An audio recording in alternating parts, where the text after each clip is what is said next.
दोस्तों फाइनली रूस ने भारत को एक ऐसा गिफ्ट दे दिया है जिससे भारत बहुत ही कम बजट में अपने फाइटर जेट्स को और ज्यादा एडवांस कर पाएगा। आपने सुना होगा कुछ दिनों पहले ही खबर सामने निकल के आती है कि भारत के पास जो भी एग्जिस्टिंग सुखोई सीरीज के फाइटर जेट्स हैं इन्हें अपग्रेड किया जाएगा। और अब फाइनली रूस ने लगभग इस प्रोजेक्ट पर ठप्पा लगा दिया है कि आने वाले कुछ समय के भीतर भारत के पास मौजूद सुखोई सीरीज के करीब 100 फाइटर जेट्स को अपग्रेड किया जाएगा। दूसरी खबर भी रूस से है, जहां पर एक तरफ भारत कनाडा के साथ बातचीत कर रहा है लगभग $2.5 अरब के न्यूक्लियर फ्यूल को सप्लाई करने की, वहीं दूसरी तरफ रूस ने इस प्रोजेक्ट को एग्जीक्यूट भी कर दिया है। रिपोर्ट्स के मुताबिक तमिलनाडु के कुंदनकुलम पावर प्लांट की तीसरी यूनिट के लिए पहली कंसाइनमेंट भारत रवाना की जा चुकी है। यहाँ पर भारी मात्रा में ये फ्यूल सप्लाई किया गया भारत को, ताकि भारत इसका इस्तेमाल करते हुए ग्रीन इलेक्ट्रिसिटी जनरेट कर पाए। जानते हैं आज की इस वीडियो में दोनों ही इंपॉर्टेंट अपडेट्स बहुत ही डिटेल्स में। यदि आपको हमारा काम पसंद आए वीडियो को लाइक, चैनल को सब्सक्राइब जरूर कीजिएगा, क्योंकि आपका एक छोटा सा काम आप तक इस जरूरी और सही खबरें लाने में हमारी बड़ी मदद करता है। जैसा कि आप जानते होंगे रिसेंटली राष्ट्रपति पुतिन ने भारत का दौरा किया है और इनके दौरे से पहले ही ये बात सामने आ गई थी कि भारत के पास जो सुखोई फाइटर जेट्स हैं इन्हें क्यों ना अपग्रेड कर लिया जाए। और अब पुतिन के आते ही लगभग इस डील पर हस्ताक्षर हो ही चुके हैं कि भारत और रूस मिलकर के अब सुखोई 30 MKI को अपग्रेड करेंगे। इनिशियली जो रिपोर्ट्स आई थी उसमें कहा गया था कि 84 यानी कि 84 सुखोई 30 MKI को अपग्रेड किया जाएगा और इन्हें सुपर सुखोई में कन्वर्ट किया जाएगा। लेकिन अब खबर सामने निकल के आ रही है कि इनकी संख्या को बढ़ाया जा चुका है और अब 84 यानी 84 नहीं बल्कि 184 184 सुखोई 30 MKI विमानों को सुपर सुखोई में कन्वर्ट किया जाएगा। यह डील भारत और रूस के बीच रक्षा सहयोग को और ज्यादा मजबूती देते हुए इंडियन एयरफोर्स को अपने सुखोई 30 MKI लड़ाकू विमानों के लिए एक दूसरा बड़ा ओवरऑल एंड अपग्रेड प्रोग्राम शुरू करने जा रही है। यह प्रोग्राम रूस की इंडस्ट्री के सहयोग से चलाया जाएगा और इसमें HAL इम्पोर्टेंट पार्टनर रहेगा। जानकारी के लिए आपको बता दें कि भारत के पास लगभग 272 सुखोई 30 MKI विमान मौजूद है, जिनमें से 100 से भी ज्यादा को अब अपग्रेड किया जाएगा। नया सुपर सुखोई प्रोजेक्ट पहले एक छोटा प्रोजेक्ट है, लेकिन यहाँ पर एक काफी बड़े प्लांट को सेटअप किया जाएगा, बहुत सारी नई मशीनरी आएगी, इसीलिए सोचा गया कि क्यों ना और ज्यादा फाइटर जेट्स को अपग्रेड किया जाए। अच्छी बात यह है कि यहाँ पर HAL, DRDO और भारत के कई प्राइवेट प्लेयर्स मिलकर के काम करेंगे और जो पार्ट्स एंड कंपोनेंट्स हम लोकली सप्लाई कर सकते हैं उन्हें सप्लाई किया जाएगा। आपको बता दें DRDO की तरफ से कुछ एडवांस रडार्स, कुछ एडवांस मिसाइलें तैयार की गई हैं, जिन्हें आसानी से इसमें अपग्रेड किया जा सकता है और इससे रूस को कोई दिक्कत नहीं है। एग्जाम्पल के लिए स्वदेशी उत्तम AESA रडार सिस्टम लगाया जाएगा, एडवांस इलेक्ट्रॉनिक वेयरफेयर सूट ब्रह्मोस, इसके अलावा AL मिसाइल, अस्त्रा मिसाइलें और ये सारे कंप्यूटर AI फीचर्स हम अपने खुद के अपग्रेड कर सकते हैं एग्जिस्टिंग फाइटर जेट्स के अंदर। सुखोई को सुपर सुखोई में कन्वर्ट करने के बाद ये फाइटर जेट 4.5 जनरेशन से भी ज्यादा एडवांस जनरेशन का फाइटर जेट बन जाएगा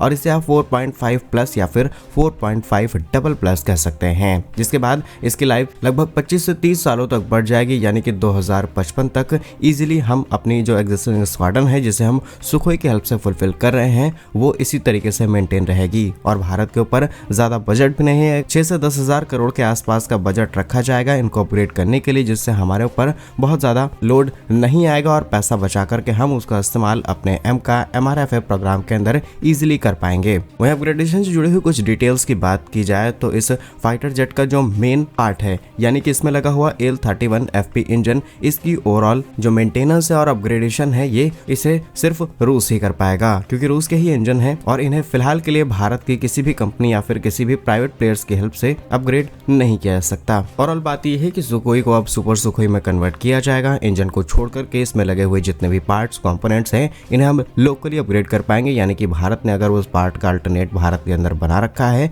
तो डायरेक्टली रूस इस विमान में इंटीग्रेट कर देगा और बहुत ही कम बजट में भारत को एक अच्छी खासी स्क्वाड्रन मिल जाएगी अगले 20 से 30 सालों तक ऑपरेट करने के लिए। तो रूस और भारत की इस तैयारी पर आप क्या सोचते हैं, कमेंट्स में अपनी राय जरूर लिखिएगा। दूसरी खबर भी रूस से ही सामने निकल के आ रही है, जहां पर पुतिन की यात्रा के बाद ये पावर प्लांट से जुड़ा हुआ काम समय से पहले पूरा हो रहा है। रिपोर्ट्स के मुताबिक रूस की रोसाटॉम ने तमिलनाडु के अंदर तैयार किए गए कुंदनकुलम परमाणु पावर प्लांट की तीसरी यूनिट के लिए न्यूक्लियर फ्यूल की पहली कंसाइनमेंट डिलीवर की है। और ये कोई पहली कंसाइनमेंट नहीं है, इससे पहले भी कई कंसाइनमेंट्स भारत आ चुकी हैं पावर प्लांट्स के लिए, लेकिन लेकिन ये कंसाइनमेंट क्यों इंपॉर्टेंट हो जाती है? इंपॉर्टेंट इसलिए क्योंकि अमेरिकी प्रतिबंधों के चलते भारत पर 50% टैरिफ लगे हुए हैं। यूक्रेन के साथ रूस युद्ध लड़ रहा है, इसके बावजूद भी ये एक्सेप्शन कर रहे हैं फ्यूल का और उसके बाद भारत को सप्लाई कर रहे हैं। और फ्यूल एक ऐसे समय में भारत को सप्लाई किया गया है जब भारत कनाडा के साथ बातचीत कर रहा है लगभग $2.5 अरब की एक नई डील को साइन करने के लिए। और इस डील से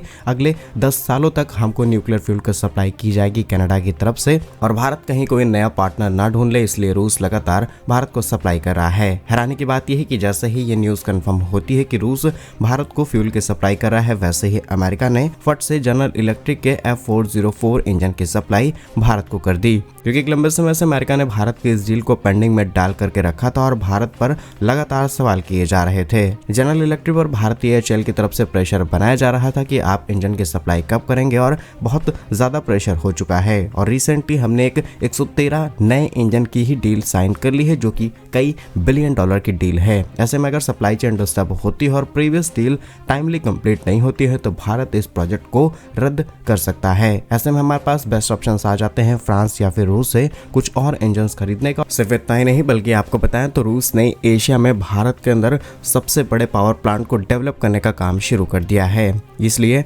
भारत और रूस की दोस्ती को लेकर के कोई भी डाउट नहीं किया जा सकता। फिलहाल वापस लौटने भारत और रूस के बीच हुई परमाणु डील की तो रोस्टॉम की तरफ से साइबेरिया की नोवोसिबिर्स्क प्लांट से VVR-1000 फ्यूल असेंबली की पहली कंसाइनमेंट कार्गो फ्लाइट से कुंदनकुलम प्लांट भेजी गई है। 2024 में कॉन्ट्रैक्ट साइन किया गया था, जिसके तहत 7 फ्लाइट से यूनिट 3 और 4 का जो पूरा लाइफ साइकिल है तब तक ईंधन की सप्लाई की जाएगी। 2022 से TVS 2M फ्यूल से यूनिट 1 और यूनिट 2 को 18 महीनों की लगातार फ्यूल की सप्लाई की जा रही है। बाकी 4 और 5 दिसंबर पुतिन भारत यात्रा पर थे। भारत ने किस तरीके से उनका भव्य स्वागत किया है, पूरी दुनिया में हेडलाइंस बनी है। कई देशों ने इसे नेगेटिव मार्केटिंग करने की कोशिश की। इवन यूक्रेन के लोगों ने भारत पर तरह तरह के कमेंट्स किए हैं। उन्होंने ये तक कहा गया कि भारत एक हिटलर जैसे व्यक्ति को अपने देश के अंदर सम्मान दे रहा है और तमाम तरीके की भारत के साथ बातें कही गई। ऐसे में सवाल आता है कि जब ट्रंप इस तरीके की हरकत करता है या फिर इजराइल जिस तरीके से आज दूसरे देशों के नागरिकों से अपना बदला ले रहा है, तब उन पर कोई सवाल नहीं किया जाता। इवन चीन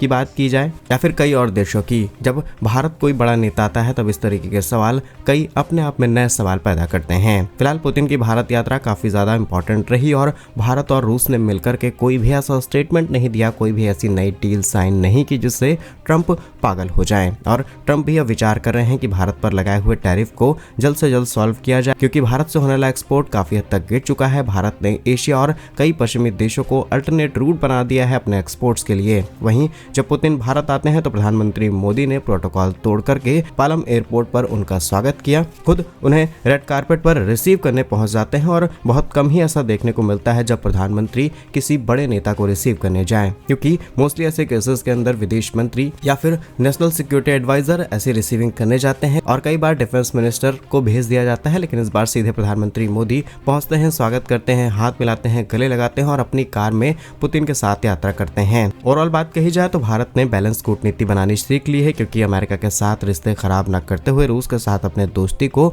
और ज्यादा गहरा कर दिया है। क्या कुछ सोचते हैं आप इन दोनों खबरों पर? कमेंट्स में अपनी राय जरूर लिखिएगा। भारत के ऐसे ही वीडियोस पाने के लिए वीडियो को लाइक, चैनल को सब्सक्राइब जरूर कीजिए। वंदे मातरम, भारत माता की जय।